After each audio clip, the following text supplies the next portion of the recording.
Hello, my name is Margaret Ching, and today I have the pleasure of delivering this lecture to you. The topic of this lecture is contemporary issues in selection and assessment. Now, when we talk about contemporary issues, there's so many things that we could talk about, so I did not focus on any particular criteria, but I looked at from in terms of research and my own experience, which I will talk to you shortly about. What are some of the big debates? What are some of the questions that people ask around this topic in the workplace, and also as well as in literature? So I will be talking about four main areas in this lecture.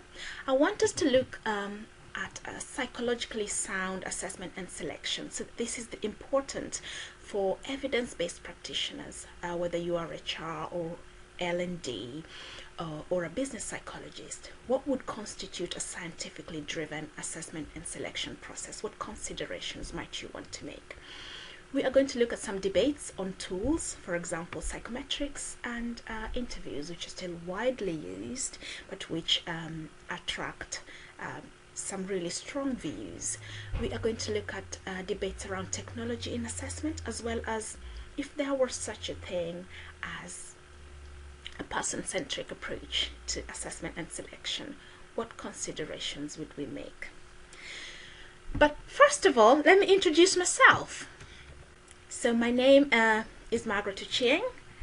I am a founder and director at the Inclusive Village. You can head over to my website later when I've finished.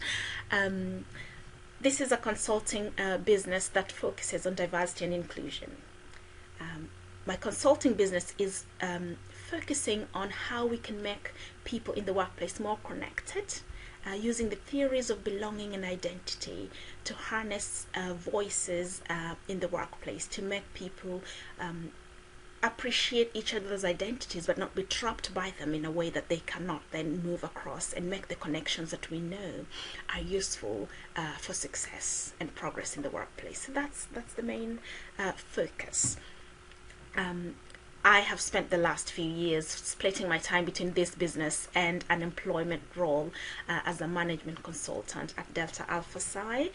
Delta Alpha Psi does very similar things. We focus on leadership, equality, diversity, and inclusion. And in this role, I've had the experience of working with some very big financial services firms who are leading with diversity and inclusion. I've worked with Magic Circle law firms, a number of public sector and charitable sector organizations, so delivering diversity and inclusion programs. But then in the last several months, my own work at the Inclusive Village was growing, and I began to struggle on how I could juggle the two roles. So I decided to make the leap and build the business. I also work in talent assessment and selection, so I am a contractor for the civil service talent assessment. And then I also assess on the test user program. So some of you will take these qualifications as part of your MSc, and we might meet in one of those assessment sessions when you are at the last part of your qualification. My talent and assessment work stems from work I did at 10X Psychology as an employee, so working for Professor Peter Saville in his new company, was part of the research and development team. And this role gave me a really good and broad view into the assessment world, not just how to use tools, but also how to develop them.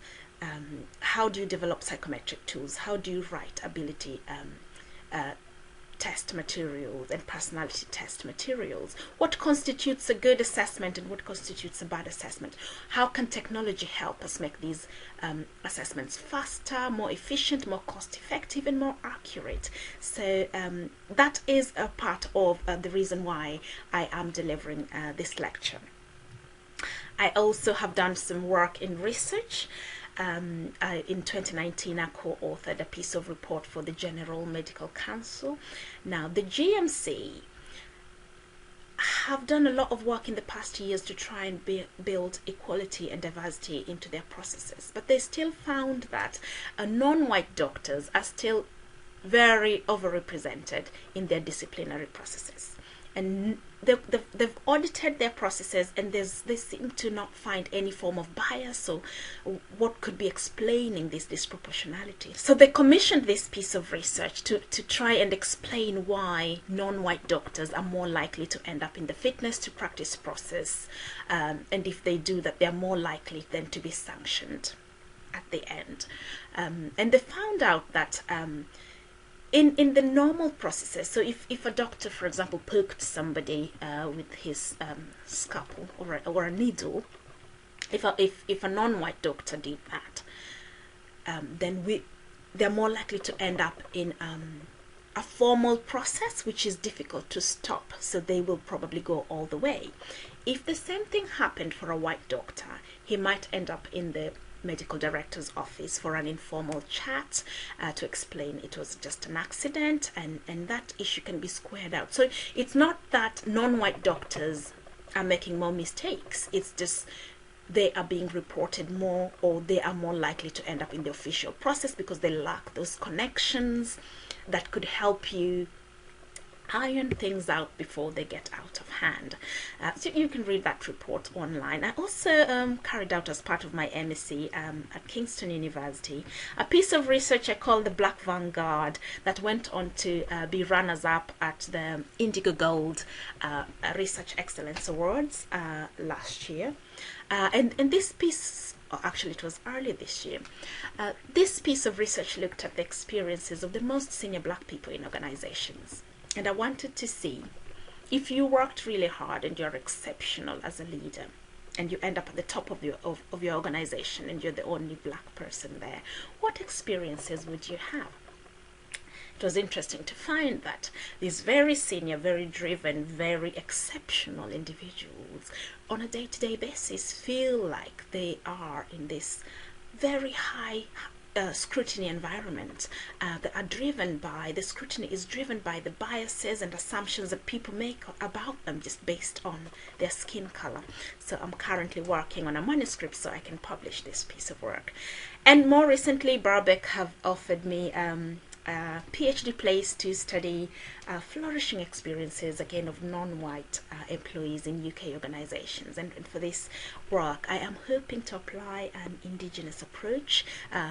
We call this theory the Ubuntu philosophy, which is basically saying humans are connected, and how can we harness some of those aspects of human connections to help people flourish, or help people describe their lives at work as good.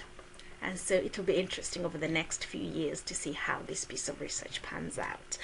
I think there are a couple more questions that you might be asking right now. Apart from this, what else? I am homeschooling my 2 children who might lecture bomb me in a few minutes time, so do bear with if that happens. I am trying to stay alive like everyone else in the world right now. And the accent is Kenyan, just so you know. It's very slightly corrupted by about 10 years of living in the southeast of England, but I hope you can still hear the freshness of it coming through. Okay, on to our lecture. So the first thing I wanted us to discuss was what constitutes a psychologically sound or a scientific-based or science-driven assessment and selection process. Now, selection as we know it is a predictive speculation. Basically, we are saying that certain related knowledge, skills, abilities, and other characteristics will predict a good performance in a particular role. So any assessment process that we are carrying out, we're trying to see what knowledge, what skills, what abilities, what other characteristics does an individual need for them to do well in this role. We're hoping that the goal of every assessment process would be to select the best talent that will be highly productive and that will be trainable. So trainability is the aspect of selecting for potential rather than just a proven track record.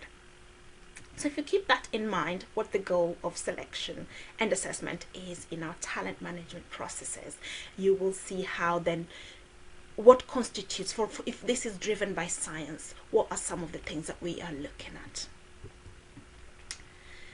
What we're looking at is driven by who we are assessing. So for example, are we assessing new graduates, which means they have not much experience, but they have the knowledge in the area, or maybe they don't, that we're looking to train them, management training programs, for example.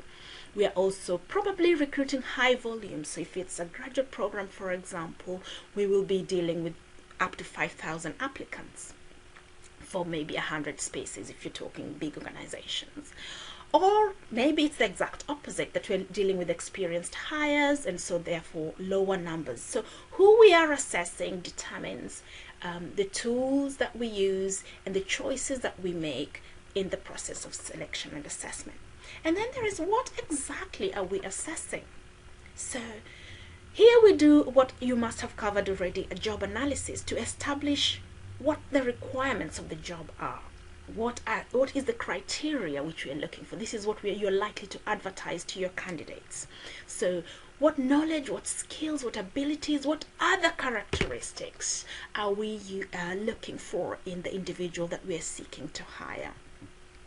And then the how. How then do we assess it? So we know who we are assessing. So maybe graduates or experienced hires. Maybe the volumes are not very high. We need individuals who have the following knowledge and abilities, for example. And then so we then choose, okay, we're going to take them through this multi-stage assessment process so we can select people who are likely to be successful in this role, or people who will be trainable to be successful. Now, I have summarized some of the things when we're talking about a scientifically driven or a psychologically sound assessment and selection process.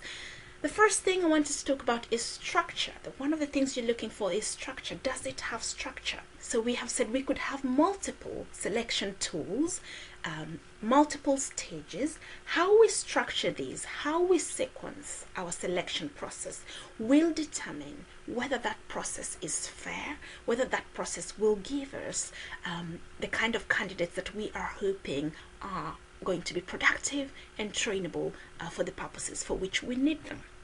It will also, structuring your assessment process correctly will also help you save on costs, save on time, save on logistics. So it has a massive impact on the overall experience of selection. The structure will have an impact on the candidate experience. Candidate experience is a big conversation right now because today's candidate is probably tomorrow's customer. So a customer focused, a customer approach, a customer service approach to selection and assessment is another conversation that is growing, that you want your candidates to have a good experience so they can choose you as an employer, but also if they don't choose you as an employer, that they still think of your brand favorably and might want to do business with you in the future. And then you will start to hear these terms, or you have already heard about these terms. So reliability of the assessment methods that you choose. So what you're structuring is structuring selection tools or selection processes or selection methodologies that are reliable. By reliability, we mean that these tools are consistent and accurate. So if you took me through an interview process today, and I had a certain score, if I took a psychometric or a personality questionnaire today, if I took that same test or that same assessment 6 weeks from now, you want to see the same results if it's taken under the same conditions. So we want to use assessment tools and methodologies that are reliable, that they will produce the same results if repeated. That's one indicator that your assessment process is psychologically sound, if it's reliable. The other big thing that drives the reliability is validity.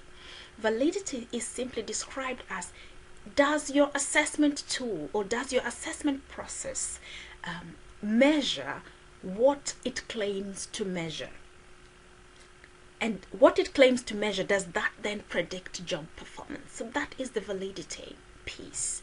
So for example, if you have to be very, very clear on what knowledge, what skills, and what other characteristics you're measuring. Are those characteristics then related to job performance? If this is an interview, asking a candidate, for example, how many hairs are on a dog. If you are, for example, interviewing for a customer service role, well, I don't know how that question will then predict your performance in the role, for example. So the process and the tools that you use have to be related to the job performance, and they have to measure what you are claiming to measure, which means you have to be very clear on what you are measuring. And then the process has to be fair.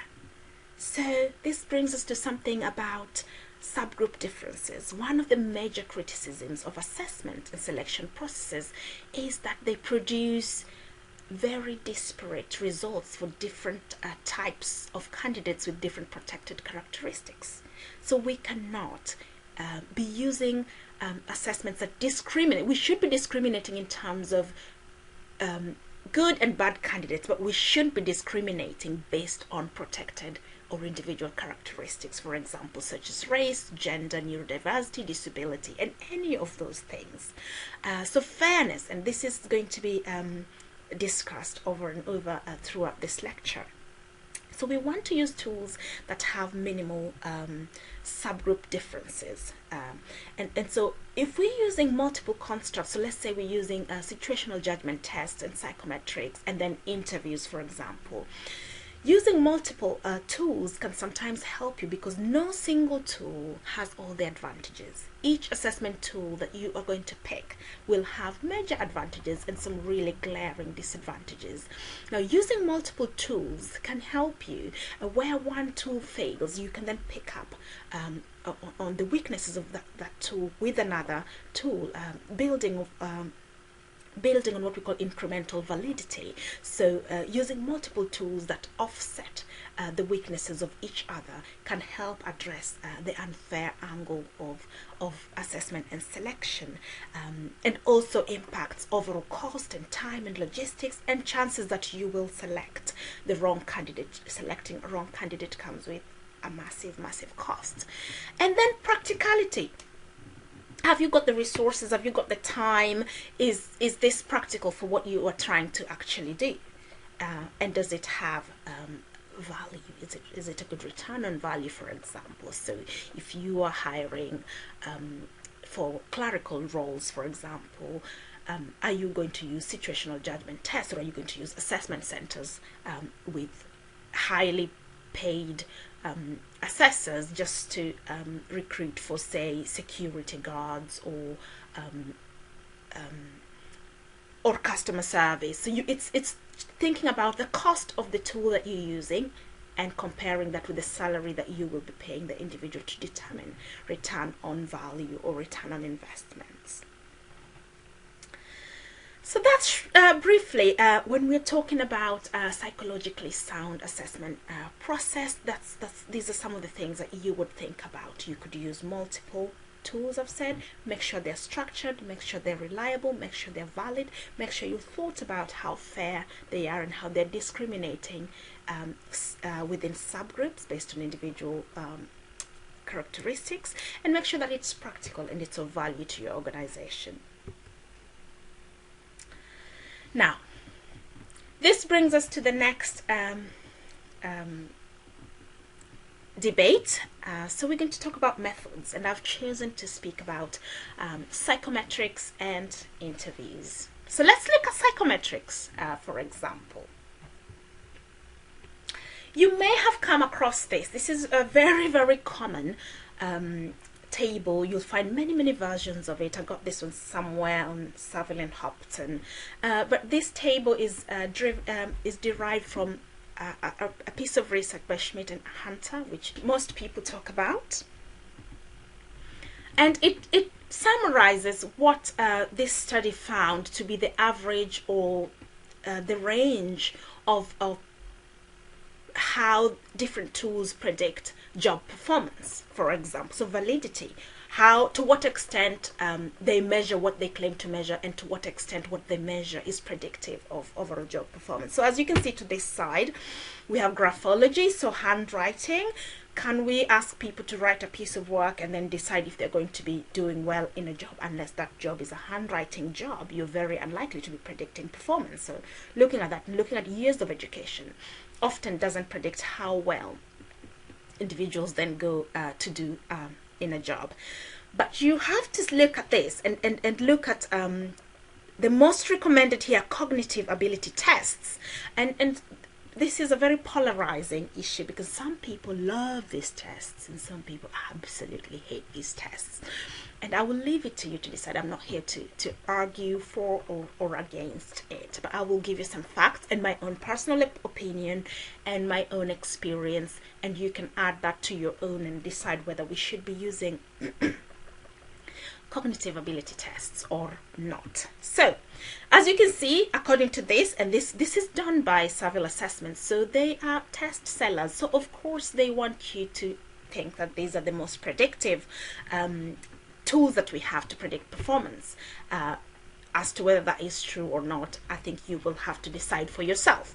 So I want you to think about this, that the saying that structured interviews, for example, are very close to Savilwave, which is their own tool. They've made that really high, and then they've made cognitive ability tests generally as the highest predictors. We see situational judgment tests there, not doing bad, 0.3 something.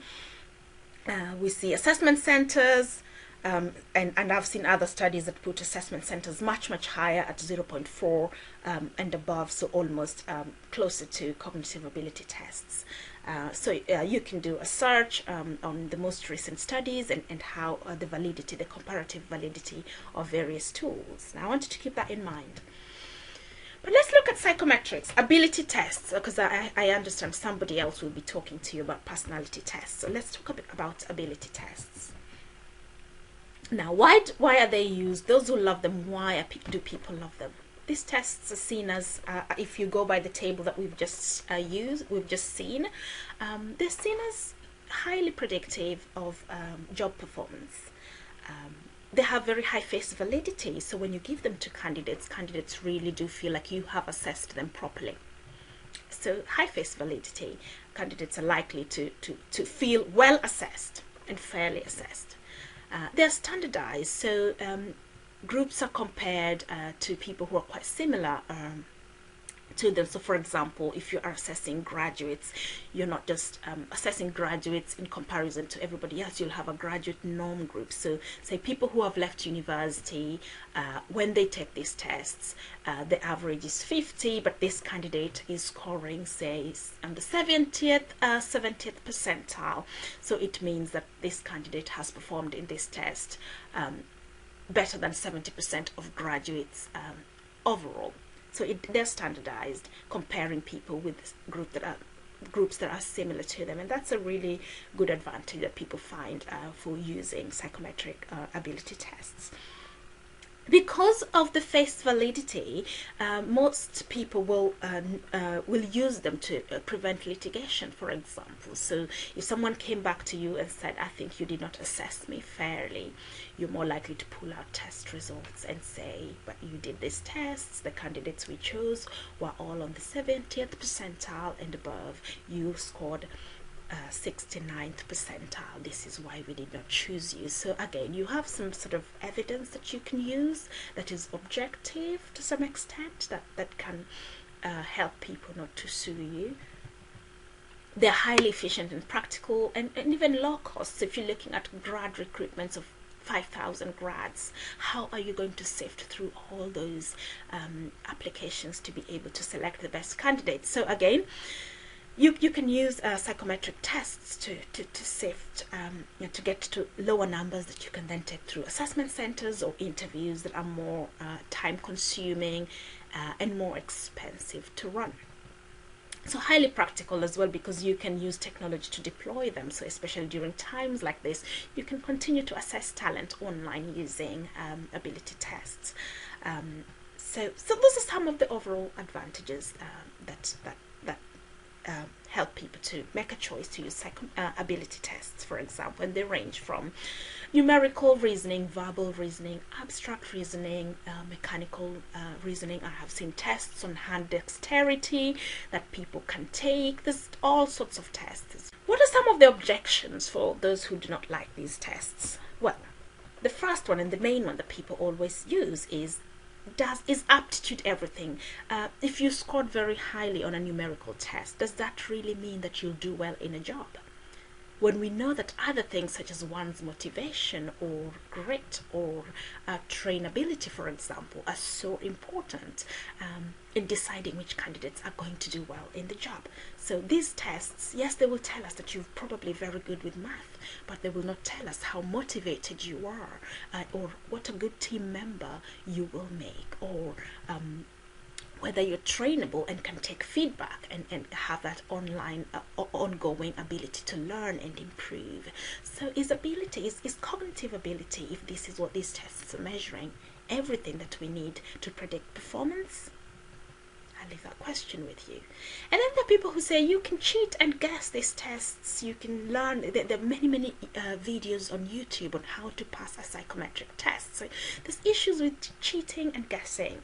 And while I was working in psychometrics, one of the things that we did to address this one was telling candidates while you send the tests out and say, if you get to the next stage, we may ask you to repeat these tests. So research has found that when you tell candidates in advance that if they get through, that you will test them again, that their likelihood of asking someone else to write the test for them then goes down, and you're more likely to get the candidate to do the test themselves, and you're likely to reduce instances of cheating or even guessing. But guessing is quite difficult to control. And then we have things around test anxiety. Some of these tests, especially in graduate recruitment again, you'll find mass recruitment exercises where over 500 candidates are sitting in one hall trying to write these tests on pen and paper. This goes on. I've had to supervise one of these tests. And I've seen that some candidates really get anxious and are unable to actually complete the tests. And as a test user, you will go through your test user qualification. There are things that you can do to help candidates get through, but it's a really difficult environment for candidates who have, say, for example, a neurodiversity condition. They might find some of the test environments like this very, very difficult. So which is, again, you could argue then that administering these tests online is actually a good thing, because the candidate can choose their environment and can choose a place where they're comfortable and they can take the tests there, and that might lower the test and anxiety. And then we have something that I call, that I have spent a lot of time researching, called stereotype threat and its impact on performance. Now, subgroup differences, which I spoke about earlier. Ability tests are the most notorious with subgroup differences. Research has shown that black candidates in certain tests performed up to 1 standard deviation lower than their white counterparts. Now, there are many explanations to this, some of which we will go on to shortly. But one of the things that has been found to produce these results is what we call stereotype threat. Stereotype threat is when you know that there is a stereotype against your people group. So, for example, women in science. Loads of studies have been done on why women underperform in STEM subjects. And it's something like this, that over the years we were told that women are not very good in math, for example. And so when women are aware of this and they approach a test, instead of focusing on the test, they're part of the cognitive load that they're supposed to be using to perform well in this test is being used to fight this threat-like scenario where the brain is telling them, you are not going to do well in this, people like you don't do well in this. So instead of using 100% of their cognitive load to do a math test, part of their cognitive load is fighting the stress reaction that comes from years of stereotyping that has been passed down to us. We also know that just walking into a room, say as a black candidate in a room full of white candidates, can trigger your identity, and then that sends you into a state of threat, and that state of threat can significantly lower your performance. It happens in interviews, it happens with every single assessment situation, and that's why you will find that in ability tests, for example, candidates are asked about their protected characteristics at the end of the test and not at the beginning, because we are trying not to trigger stereotype threat by reminding them of their identity. Or even in normal recruitment forms, you find that the equal opportunity form is the last one you fill in. And that is, research has shown that if you ask people about their identity first, then the candidates who are the minority, for example, who have protected characteristics, will then might go into this state of subconscious or conscious threat state, where they're now worried about their performance. There's also the opposite of reduced performance, which is an overperformance. So one candidate might lower their performance, might be impacted negatively by this, while another candidate might be affected positively by this threat. When they can say, the people who have very high self-efficacy, for example, when they encounter a stereotype threat situation, they will apply their self-efficacy and say, because I am the only woman in this room doing this test in what is an unequal environment, I will do well. And that sense of self-efficacy leads to a higher or an increased rate of performance. So minority groups who make it to the highest levels, one of the things you will find they have is that very high self-efficacy. But then research shows that to keep that level of efficacy is very emotionally and psychologically exhausting. So indeed, it's not fair to the candidate to be able to use all that energy while another candidate is just sliding through the assessment process. So these are some of the things that you need to be looking for as a practitioner. How are you helping candidates address situation or context or cues that might trigger their identity and might trigger some of the stereotypes that they know are attached to their identity, and that might impact negatively their performance? And then we have what I call the horrible histories of psychometrics. We know that psychometrics have a dark history that was kind of driven by this eugenics and this need to measure humans. And then I think it was Galton in 1869 in a study where he came up with this theory that brain structures of different racial groups were different. And also brain sizes were different. What Galton was trying to do was to purport that certain races were more superior than others. Now, this was passed on in literature, and there are people who bought into this ideology, and it's been refuted over the years, and you can instinctively know that it's actually not true. But this was embedded in people's minds, and so some of the pushbacks we have for psychometrics trace back to this time when psychometrics and ability testing was being used to put people in hierarchies, put different races in hierarchies, so that some people would be oppressed and treated badly and denied opportunities because science showed that their brain structures were different, which is absolutely ludicrous. More truly, we know that these subgroup differences that we see are probably explainable through more social aspects of society. Structures of power and privilege can explain these differences better than anything biological or hereditary. That's why Finch and his colleagues in the 2009 study recommend completely excluding tools that have high predictive validity but high adverse impact, such as cognitive ability tests. He's saying that it's not fair to have candidates. These differences we see cannot be explained by cognitive ability. They are social things that should be handled socially. And I got this extract from work of Golombok and Russ in 2009. And they cite this research and say that where different groups within society hold differing relationships to power, to the power structure, it is the dominant group that define the parameters by which things are to be judged, including the school curriculum. Now, so power gives you decide what people are going to learn. You probably write the tests. You probably administer the tests. You probably, so all the biases you have and your own personal predisposition have a really large weighting on the assessment process. Generally speaking, members of a group that define the standards of performance will perform higher by those standards. So, for example, they looked at a piece of research that was done when Canada was ruled by the English-speaking group. The test scores of the English-speaking group were much, much higher.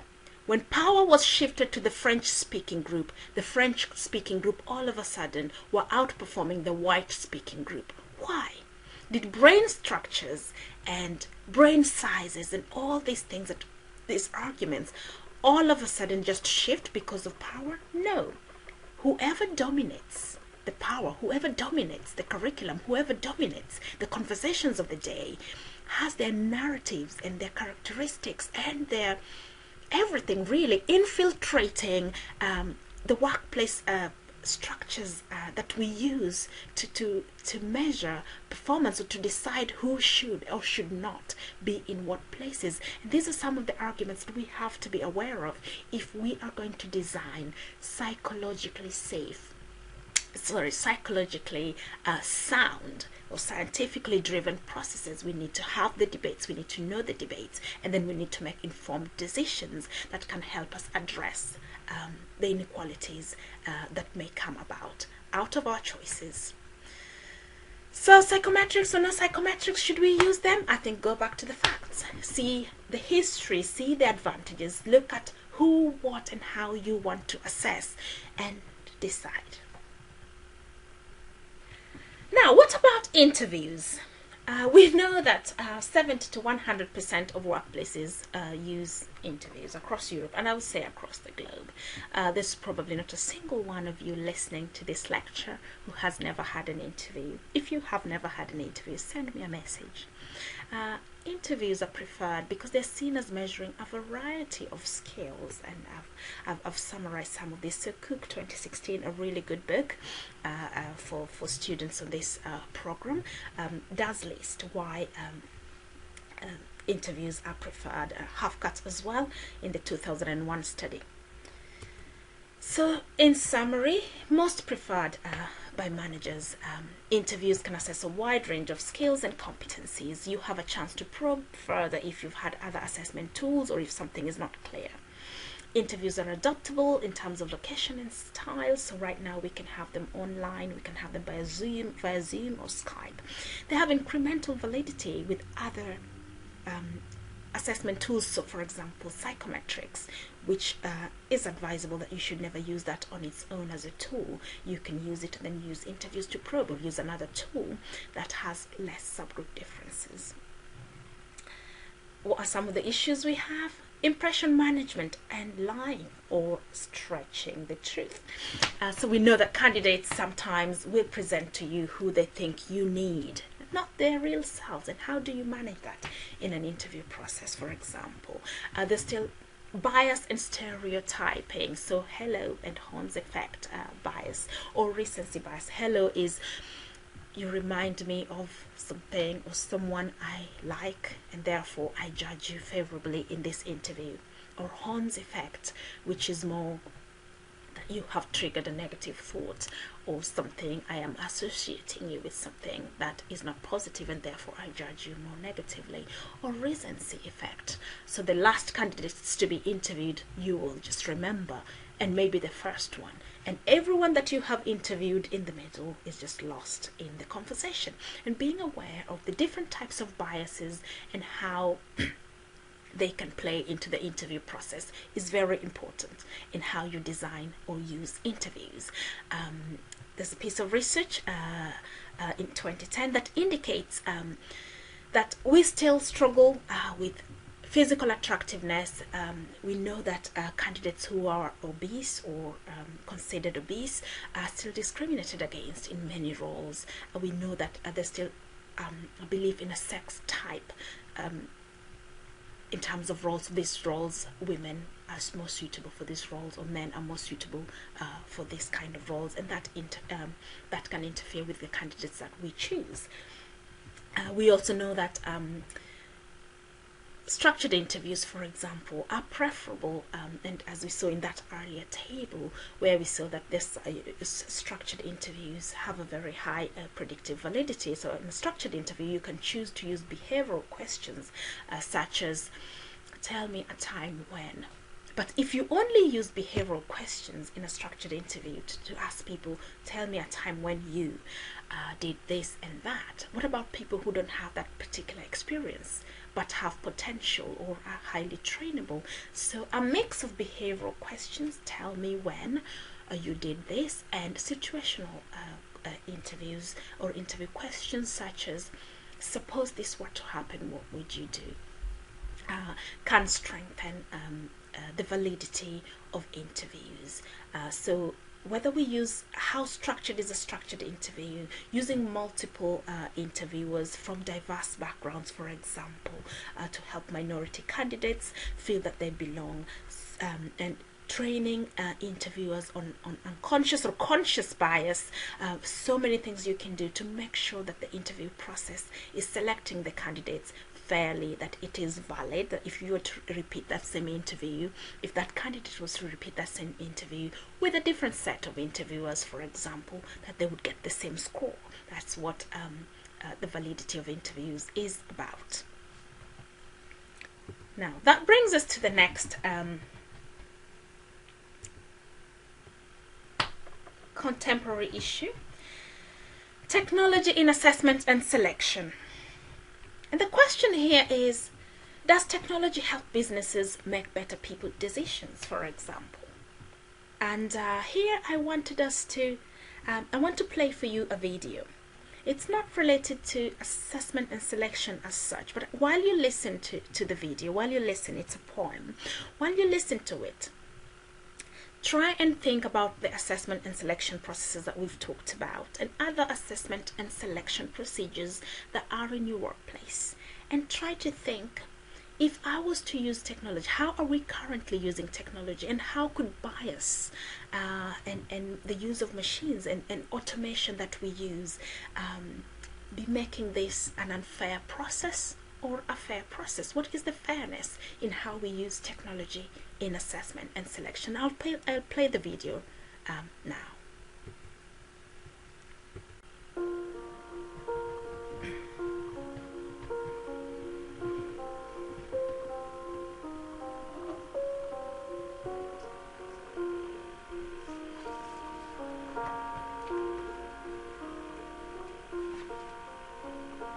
My heart smiles as I bask in their legacies, knowing their lives have altered many destinies. In her eyes I see my mother's poise. In her face I glimpse my auntie's grace. In this case of deja vu, a 19th century question comes into view. In a time when Sojourner Truth asked, "Ain't I a woman?"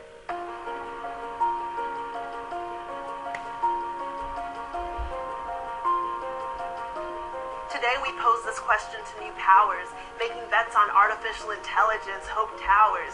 The Amazonians peek through windows blocking deep blues as faces increment scars. Old burns, new urns, collecting data chronicling our past, often forgetting to deal with gender, race, and class. Again I ask, ain't I a woman? Face by face the answers seem uncertain. Young and old, proud icons are dismissed. Can machines ever see my queens as I view them? Can machines ever see our grandmothers as we knew them? Ida B. Wells, data science pioneer, hanging facts, stacking stats on the lynching of humanity, teaching truths hidden in data, each entry and omission, a person worthy of respect. Shirley Chisholm, unbought and unbossed, the first Black Congresswoman, but not the first to be misunderstood by machines well-versed in data-driven mistakes. Michelle Obama, unabashed and unafraid to wear her crown of history, yet her crown seems a mystery to systems unsure of her hair. A wig, a bouffant, a toupee, maybe not. Are there no words for our braids and our locks? Does relaxed hair and sunny skin make Oprah the First Lady? Even for her face, well known, some algorithms fault her, echoing sentiments that strong women are men. We laugh, celebrating the successes of our sisters with serena smiles. No label is worthy of our beauty.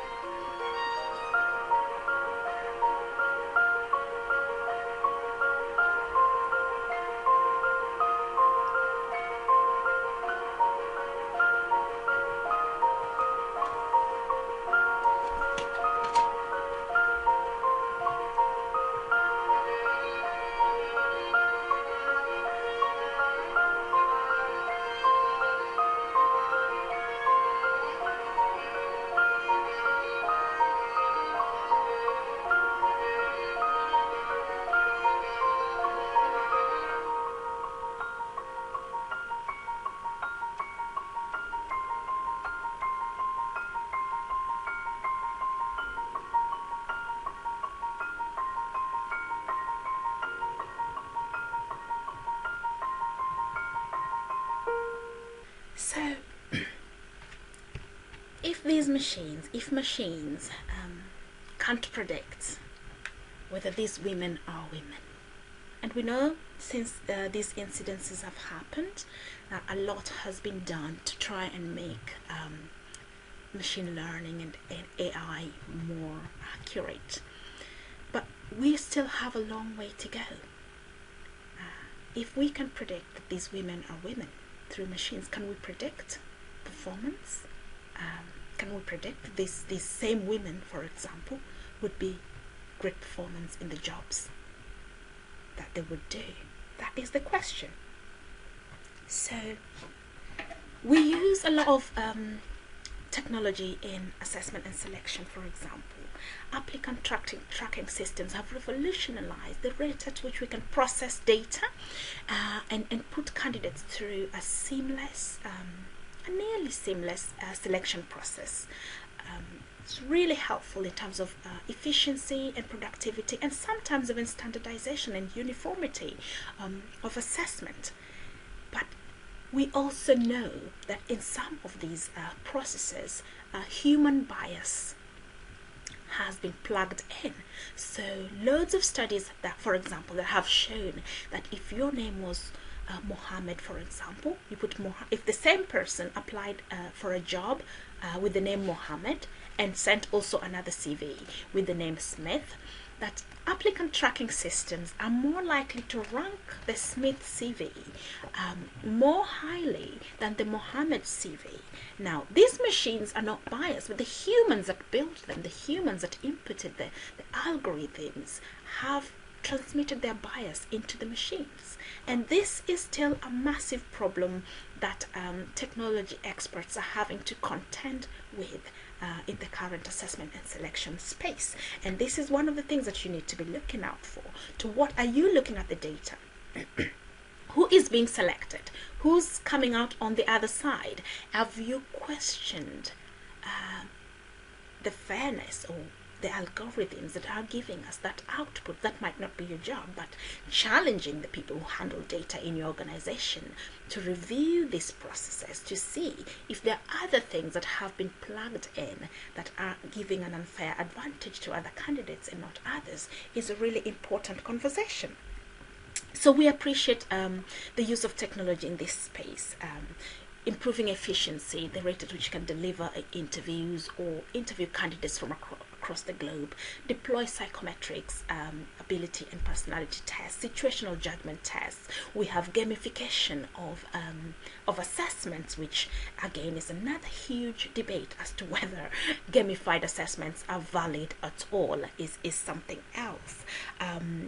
We have now predictive analytics, where we're using for example, the nearest neighbor algorithms to try and predict what good looks like in a role, so you can hire more or less of what good looks like for example, or looking at the missing gaps in a team, skills that are missing, and then being able to bring candidates who are different to fill in those gaps. So you can use this for in different ways.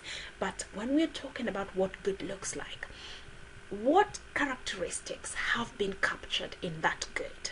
Are they only performance-based characteristics? Or are they capturing other things? Or, for example, the manager's preferences, have those been built in to the data that we then get?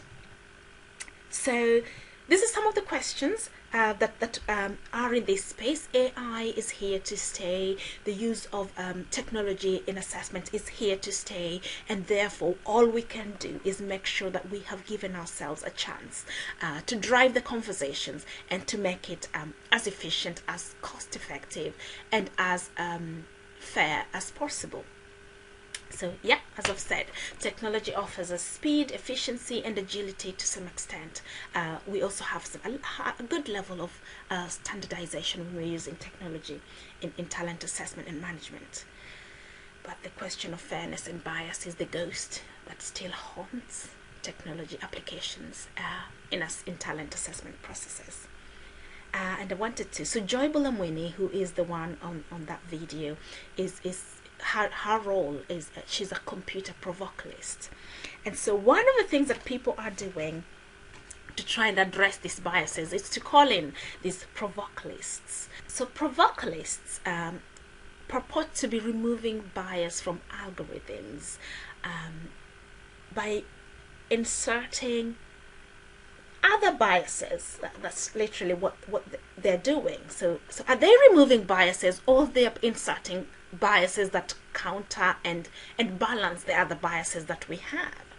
And they do this to try and produce results that are better. And I am not criticizing their work, but it seems like one of the new directions is that we know that existing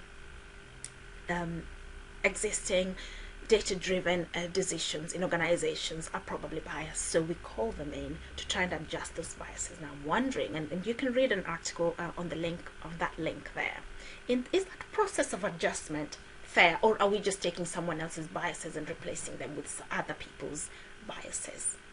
I don't know. Is that a bad thing to do? That is, I'd love to leave you with that question. And lastly, let's talk about what we would call a person-centric approach. This approach, I have put in the references a piece of work by Weisenrop, 2011. It's a very intriguing piece. It introduces this concept of a person-centric approach to organizational psychology.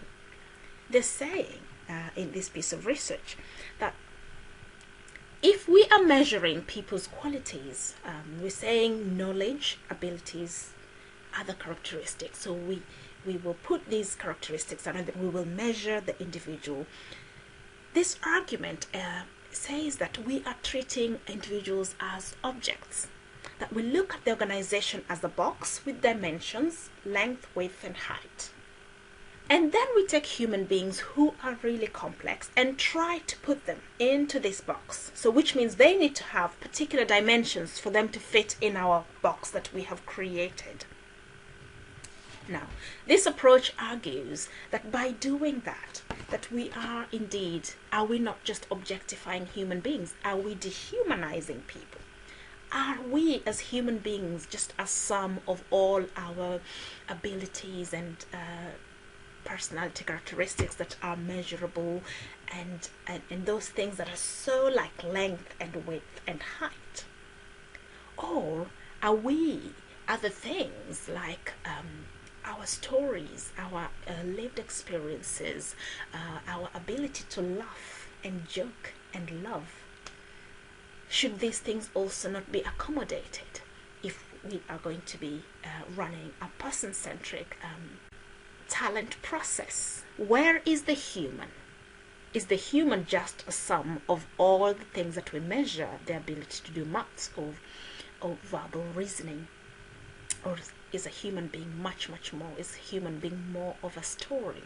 Is a human being more of the experiences that they have, that they bring to the workplace, the voice and the contributions that they make. And how do we capture these and make them part of the selection process, so we have a more holistic way of measuring or predicting performance that takes into account the whole human being. So that would be, according to this piece of literature, what a person-centric approach to organizational psychology, or as we apply it in talent assessment, would look like. And I just want to leave you with that question. How is your organization ensuring that you capture the lived experience, that you capture the stories, that you capture the holistic human being that is not just the sum total of their measurable characteristics? And with that, I conclude. This lecture has hopefully given you some insights, but this lecture, I'm hoping, has left you with some questions that then you can continue to explore, because that's what evidence-based practice is. So those are my final words. Walk through life as if you have something new to learn, and you will. If you go on your talent assessment journey, your selection and assessment journey with questions and curiosity, you will learn something that you can then use in your organization to improve the assessment and selection practices. Thank you.